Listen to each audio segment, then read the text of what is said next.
Hello, and welcome back to God Lives Within, a channel of healing, of wisdom, of guiding souls to God. Monday, November 13th, 2023. Continuing our book series on the Celestine Prophecy, the Heavenly Prophecies, Chapter 2. This chapter is entitled The Longer Now, which you will understand when I'm through. So we're going to get right into it. I have notes, pages of notes prepared. I recommend you read the book, but we're going to go through it anyway in case you can't read, in case you don't want to read.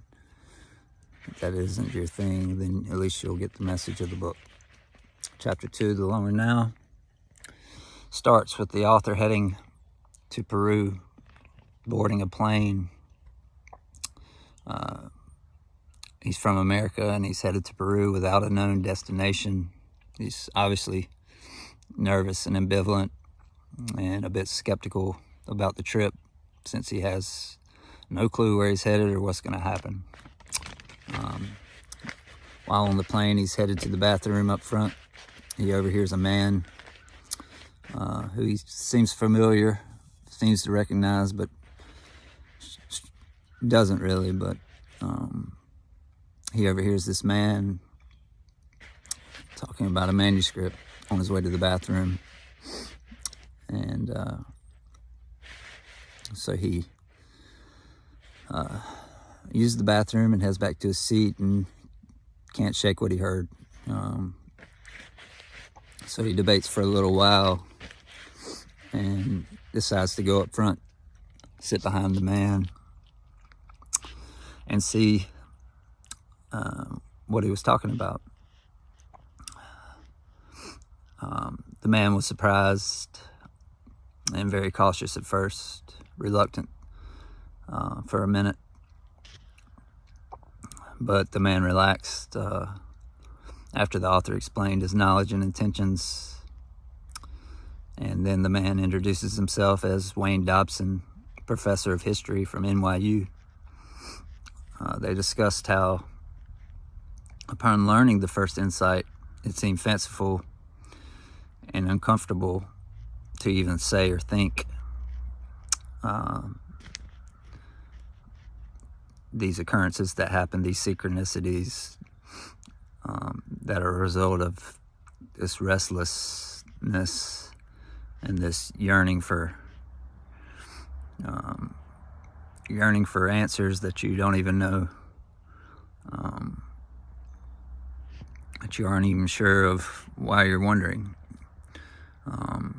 But these synchronicities seem fanciful.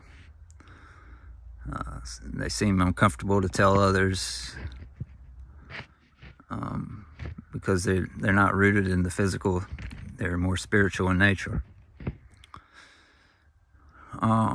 Even though everyone experiences these mysterious synchronicities, our left brain, our thinking brain, our analytical brain wants to dismiss them from our conscious awareness. This is why the second insight is necessary. Because once you see the historical background to our awareness, it seems it takes on a lot more validity. And you are less likely, probably not likely at all, to dismiss them. The professor explains the importance of the worldview, what people were feeling and thinking during these previous times in history, in this historical period. And he explains that history is not only the technological advancements, but the evolution of thought, how people were thinking and feeling. By seeing the reality of the generations before us, we can see why the world is. We can see why we see the world the way we do, and pinpoint where we come in that worldview in the longer development of civilization. To know where we are heading, it puts the manuscript's predictions in a longer context that makes them seem more plausible or believable, as well as inevitable. He said he talked with Wayne Dobson, the professor, said he talked with some Peruvians who said the government had gone loco, was making physical threats to anyone holding copies or dispersing the information of the manuscript. Both of these men, the author and Wayne Dobson, found the first two insights. Or actually, Wayne found the first two insights through a rogue priest, and the author found the first insight through a woman who had talked with a rogue priest, trying to disperse the information. This priest remained nameless, but was adamant about sharing the information. Made it a point to spread the information because he felt it was important for mankind. Second insight puts our awareness into a longer historical view perspective. He goes on saying, after the 1990s is over, we'll be finishing the second millennium, 1,000-year period, 20th century. Before we can understand what's next, we have to understand where we are in this period and what is coming next. We must understand the truth about this past millennium.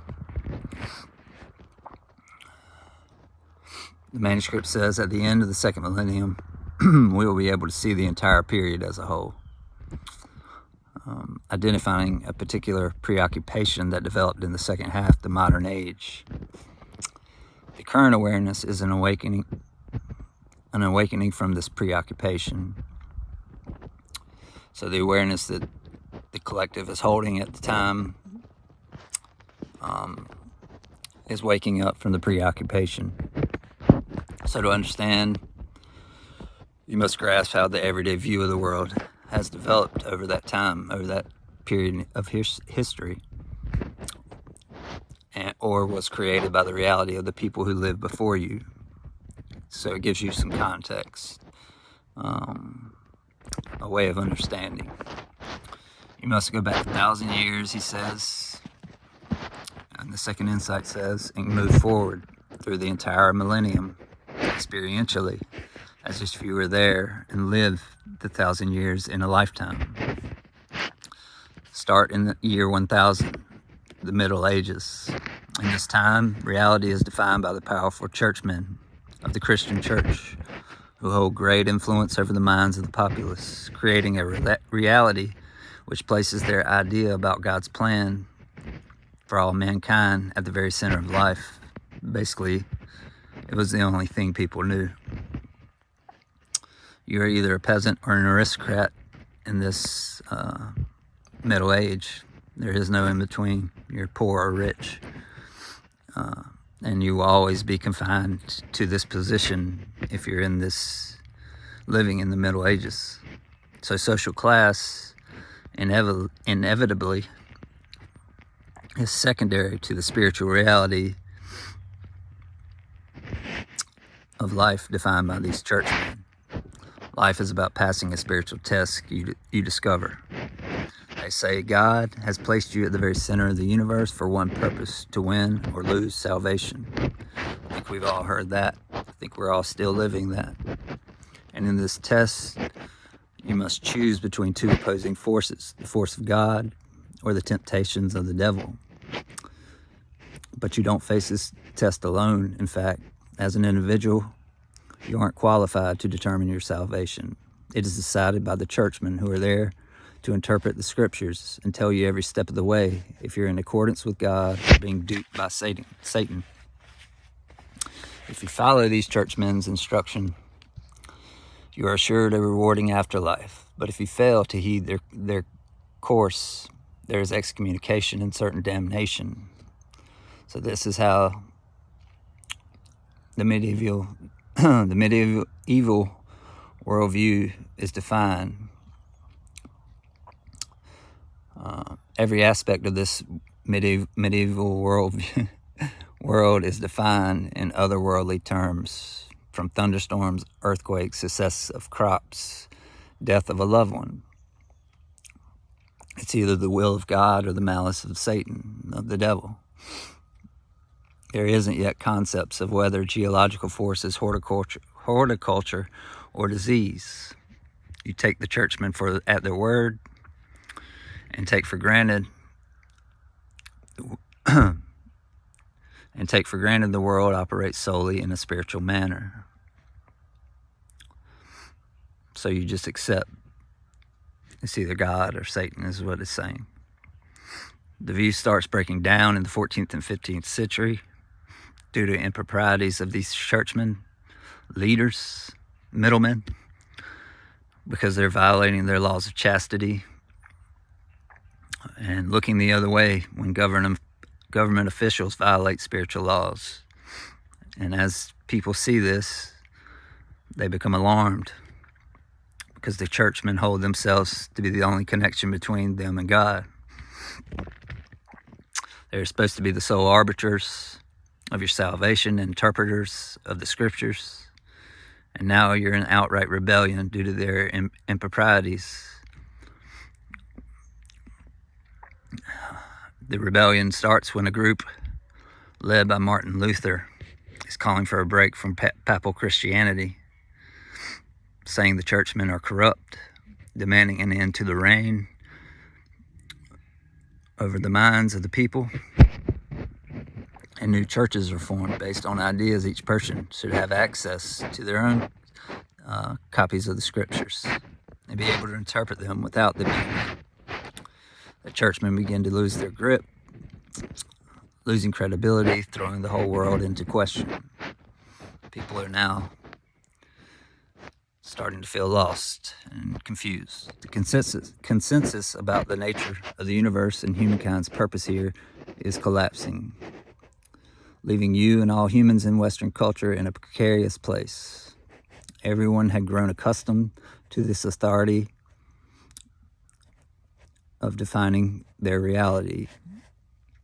So now they're feeling lost and confused. You ask yourself, if these churchmen are wrong, then what is right?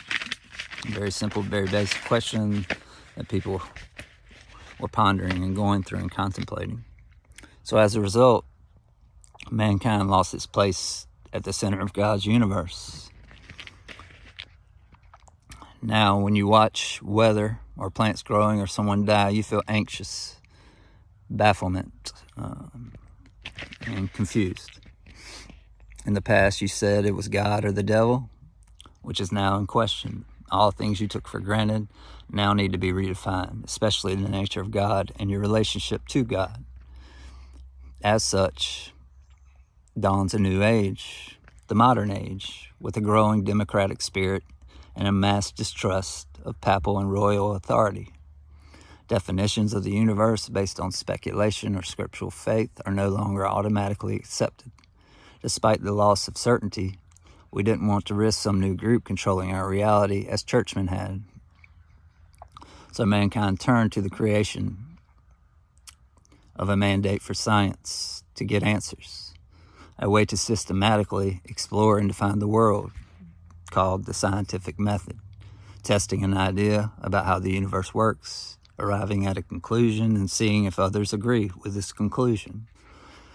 So scientists were sent out to define everything, including the nature of God. The manuscript says, at this point, we began the preoccupation we are awakening from now. So they're living in the 90s. They're now awakening from the Middle Ages, the preoccupation of the churchmen. Scientists were sent out to explain Scientists were sent out to explain our complete nature of existence, but due to complexity of the universe, weren't able to return right away.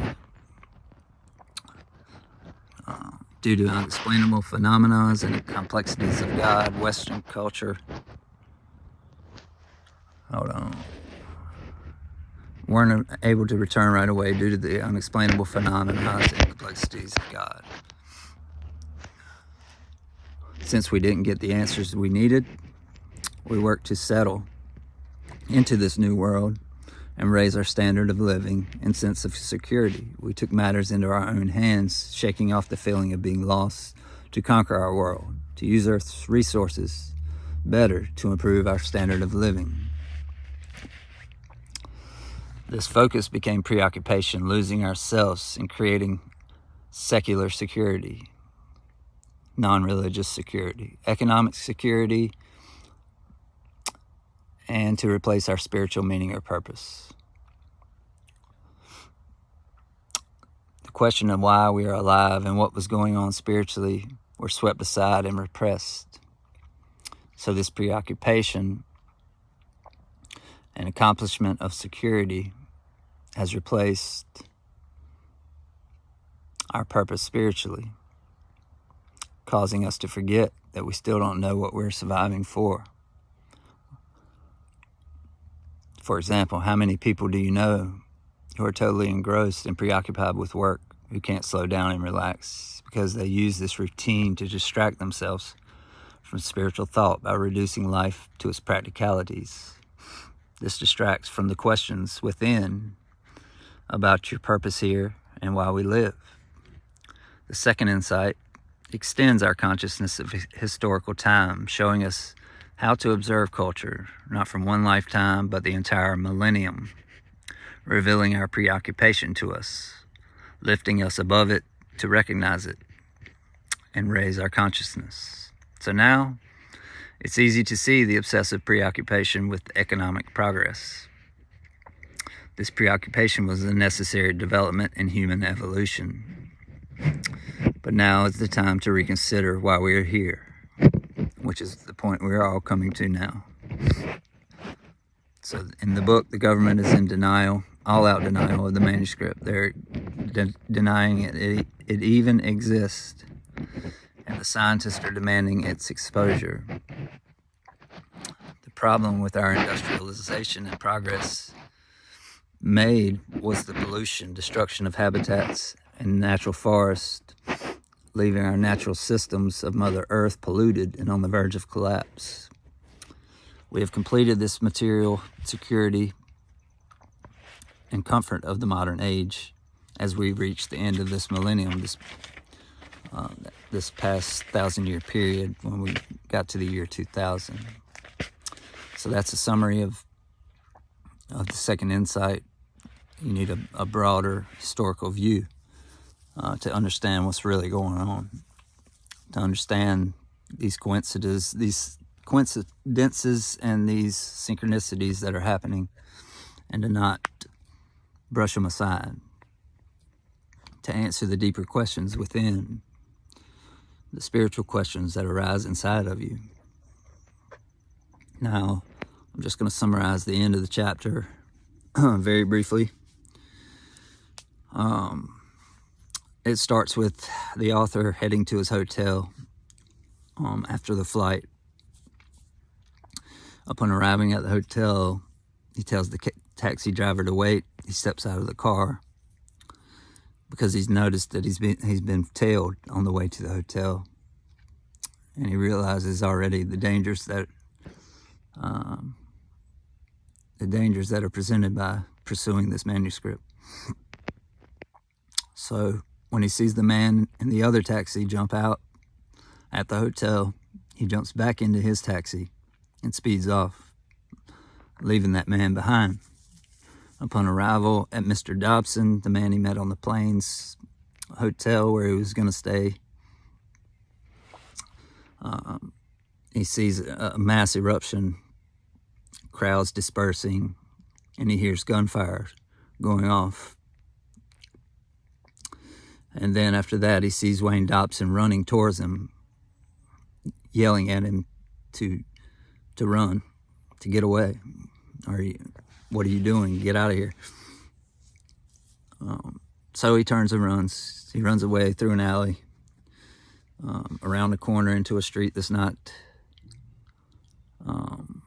erupting with chaos, where another man comes out of a building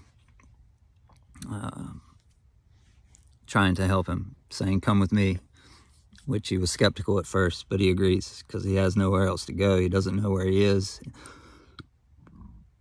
in this country. And the man's name is Wilson James, a key character in the book. A man who has studied and learned all of the 8 insights that have been found.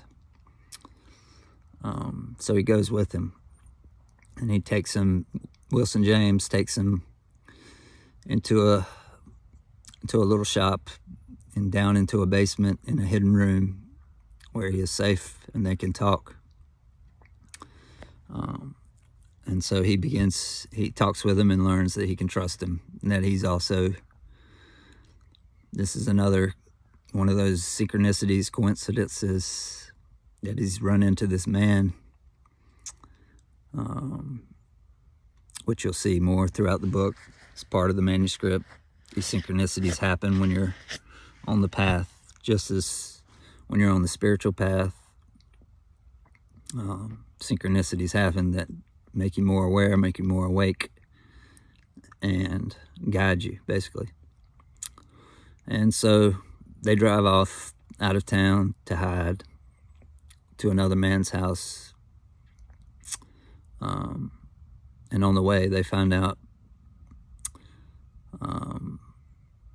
that where the author got his first insight information from through Charlene was a rogue priest who is now dead because he was disseminating information on the manuscript to everyone who would listen.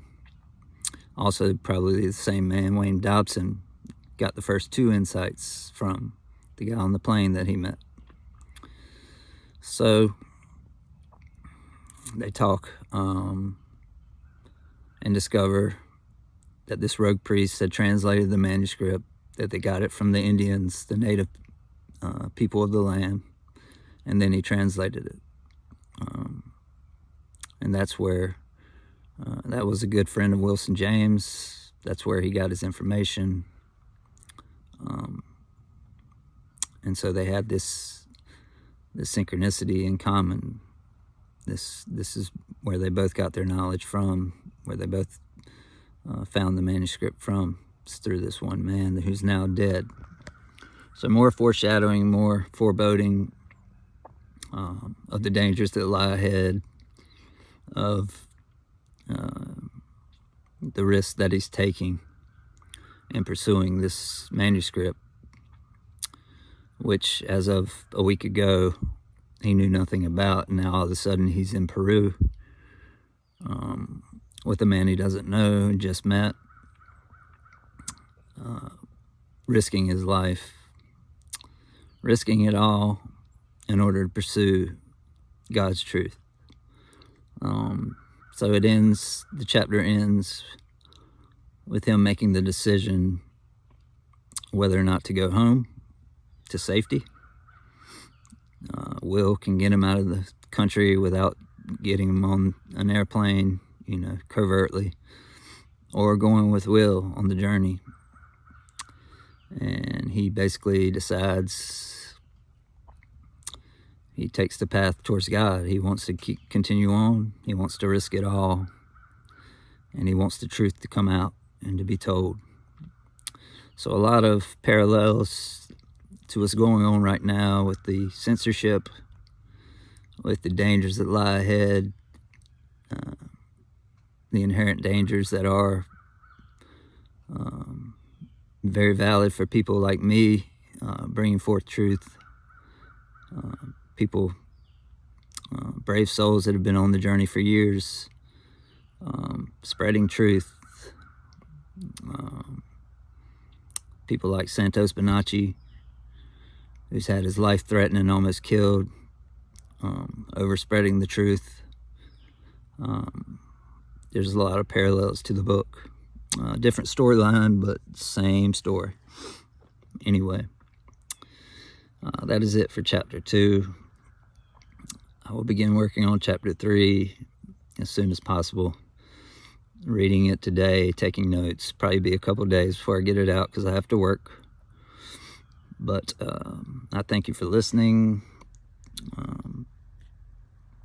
As always, I love you. God loves you more. And take care.